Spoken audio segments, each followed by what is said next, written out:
Hi guys, just wanted to do a session on not letting fear get the better of you.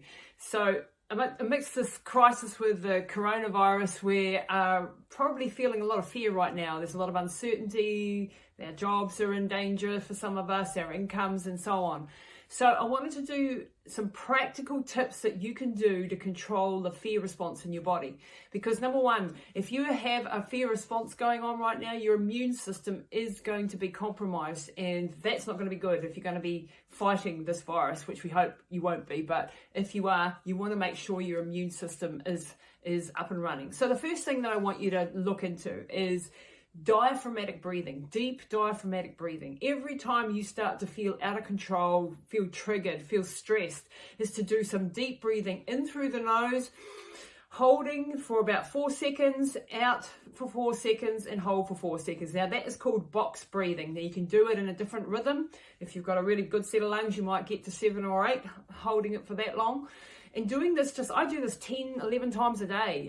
It's my go-to as soon as I'm feeling triggered, as soon as I'm starting to feel upset. Now, what does deep breathing do?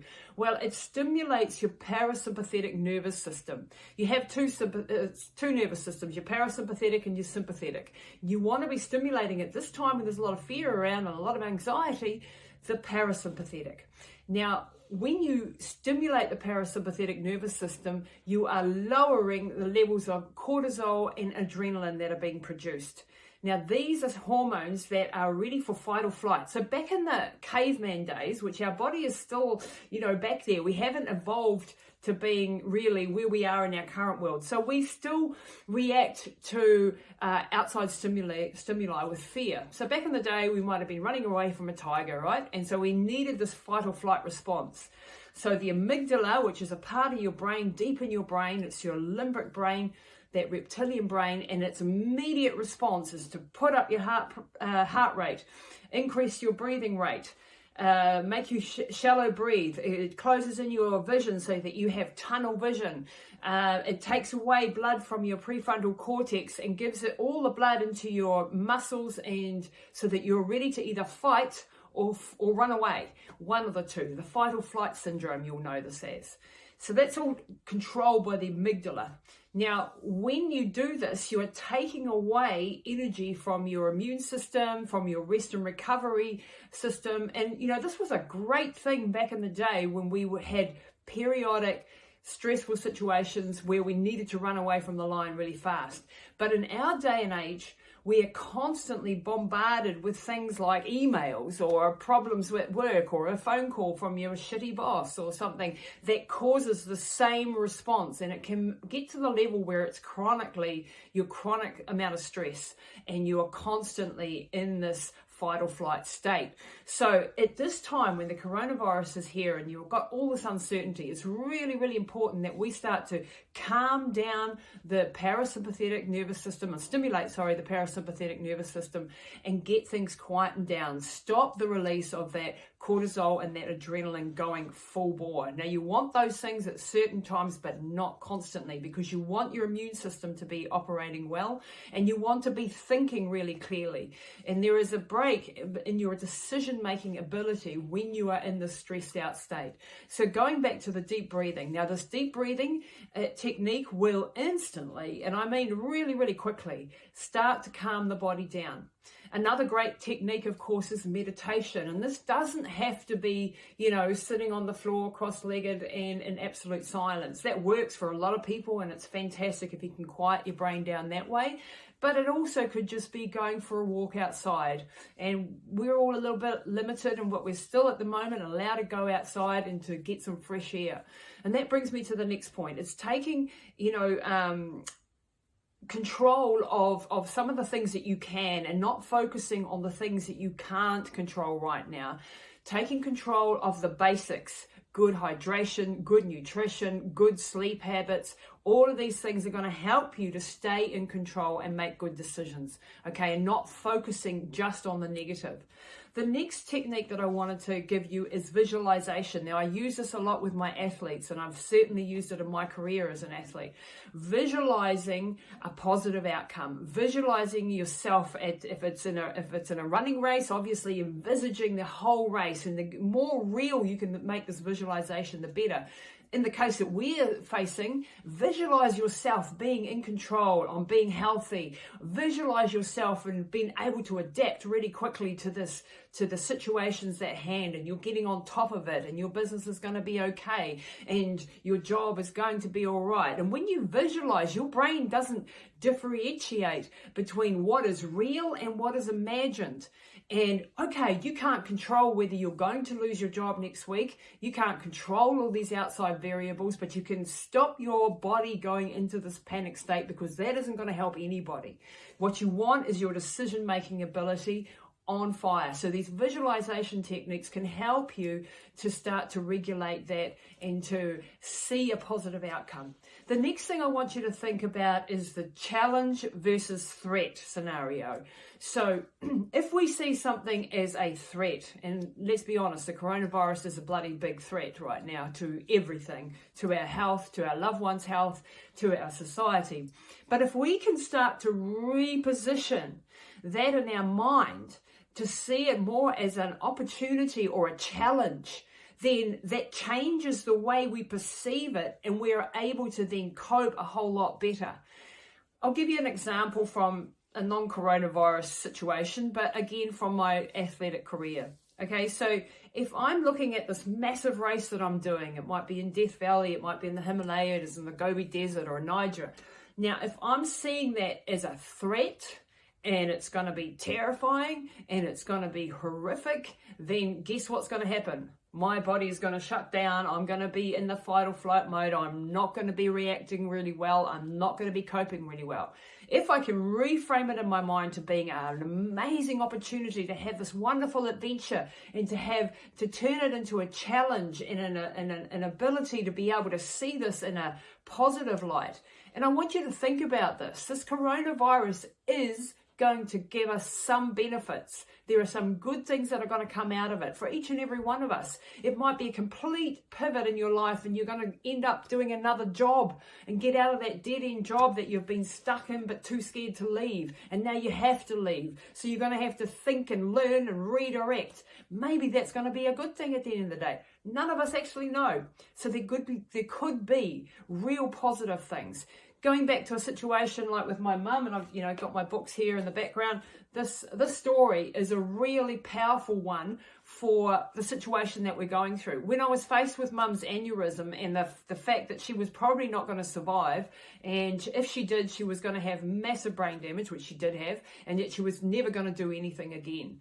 And I could have taken that prognosis and just accepted it and taken no action. Instead, I decided, no, I'm going to use these people telling me that there's no chance and there's no way. I'm going to use that as motivation to prove them wrong. And I'm going to make this the greatest comeback story. And I'm going to get my mum back. And those were the thoughts that I fed into my mind, so that I was able to take big, strong action. And so that I was able to cope with the stresses that would come at us. And it's been, a 4-year-long battle. Don't get me wrong. There were times when I was on the ground bawling my eyes out and not even knowing which way to go forward. The thing is, I did keep moving forward. And I did keep looking for the next decision I had to make, the next situation, the next opportunity. And that attitude of going all in is what has led to her miraculous recovery. This is a 1 in a million recovery, but it's not a 1 in a million because she was anything special or because I'm anything special. It was a 1 in a million recovery because we never ever gave up, and we kept fighting, and we looked for the opportunities, and we saw the beauty in this process. And this is why I've written the book, is because I want other people to have a blueprint for your mindset and what it takes to go all in on a challenge. And in this coronavirus situation, we're going to have to go all in. Some of us, this is going to be, a threat to our incomes and our lifestyles, and a massive change.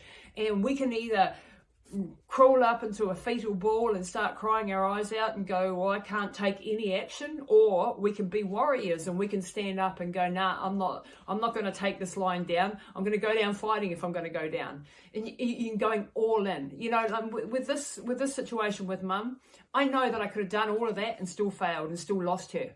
That wasn't the point though. I had no option but to go all in, because the alternative was certain death and certain loss.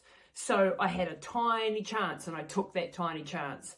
And when everybody told me it was impossible, I just kept on moving and kept ignoring the people that told me it was bad. So right now, what you also want to be doing is surrounding yourself with positive people. And if you're listening to this, this video, then you're probably one of those people that is looking for positive input and good messages. And that's fantastic, because you are the sum total of the 5 people you spend the most time with. So if you are around positive people who have a direction, who are saying, right guys, this is the way we're going, this is the way we're going to think, this is the way forward, and you start listening to positive messages instead of the ones who are, oh my God, the world is ending, it's apocalypse now, and it's all going to be horrific. And, like, we all have moments like that. Don't get me wrong that I don't have those moments, but I keep them in check, and then I turn my mind around again, and I turn it again, and I turn it again. Every time those negative thoughts come up, I start to turn them around.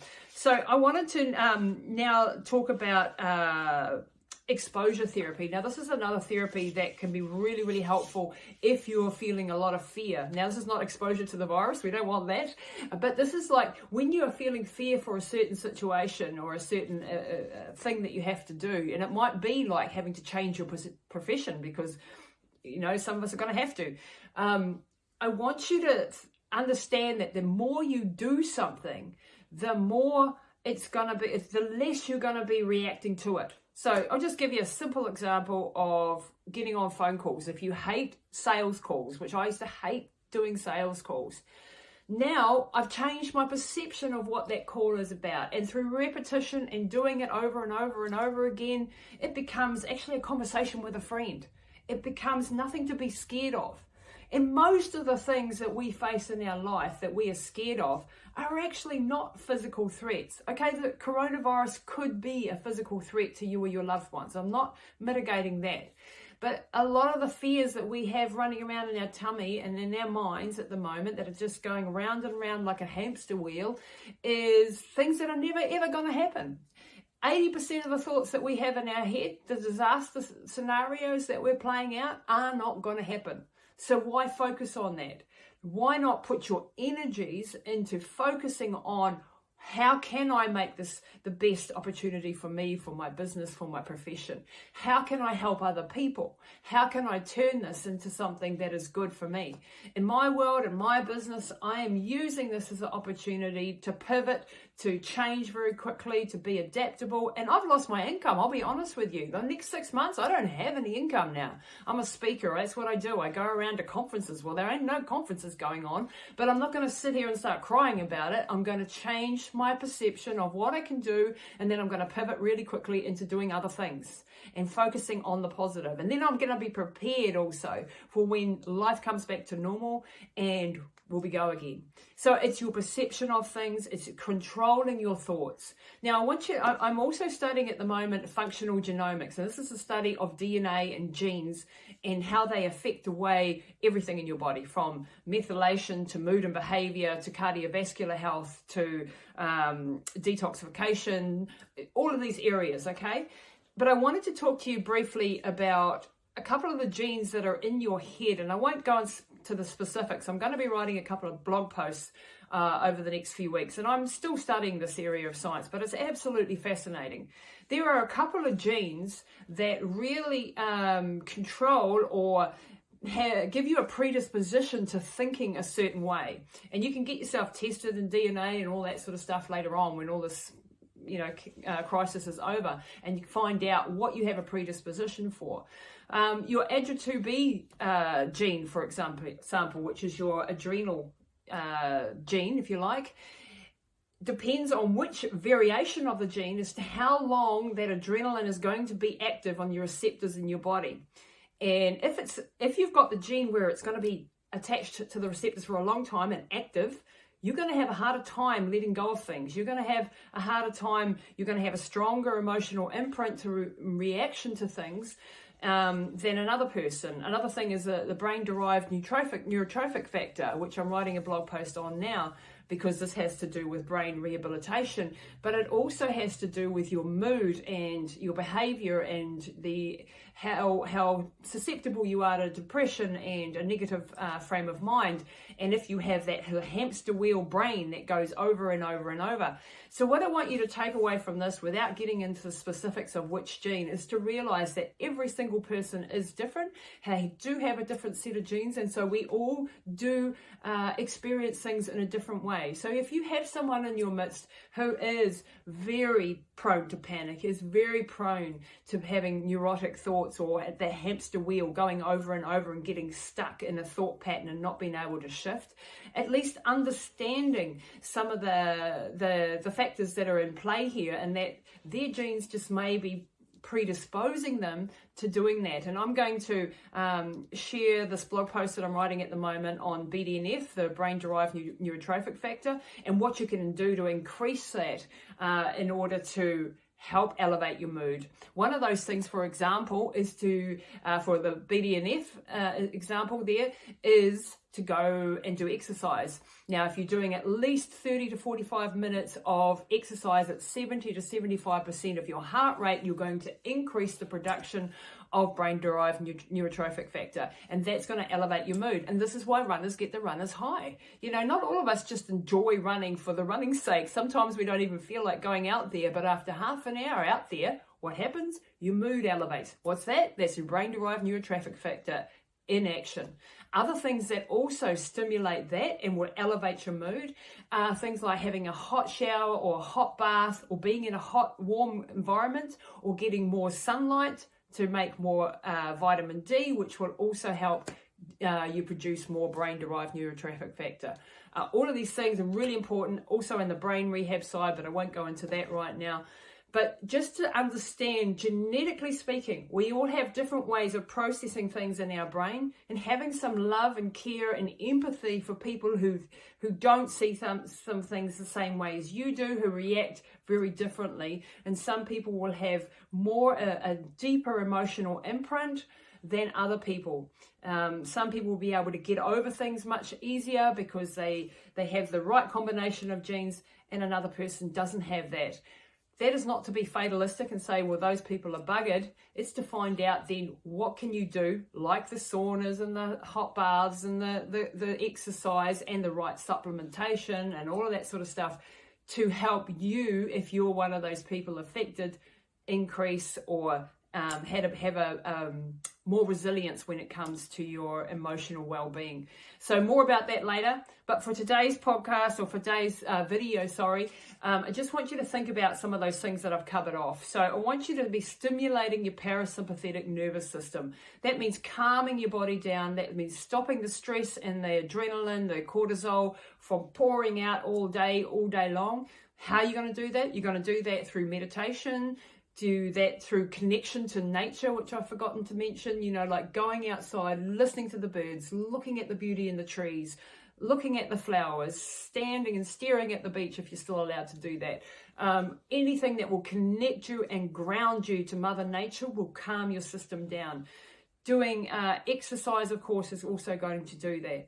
Anything that's going to calm the system down. However, one caution, don't go and do extremes amounts of exercise, because that will have the opposite effect. Don't overreach at this time.